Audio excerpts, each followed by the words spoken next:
എനിക്ക് വേണ്ട.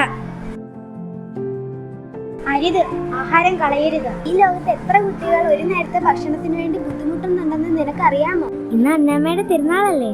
പൂക്കളൊക്കെ വെച്ച് അലങ്കരിക്കണ്ടേ? അന്നാ വാ, നമുക്ക് പോകാം.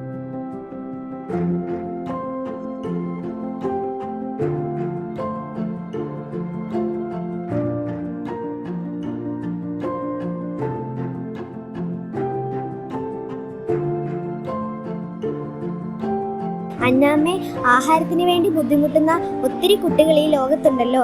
അവരെ സമർപ്പിച്ച് പ്രാർത്ഥിക്കുന്നു. അവർക്ക് ആഹാരത്തിന് ബുദ്ധിമുട്ടുണ്ടാകരുതേ.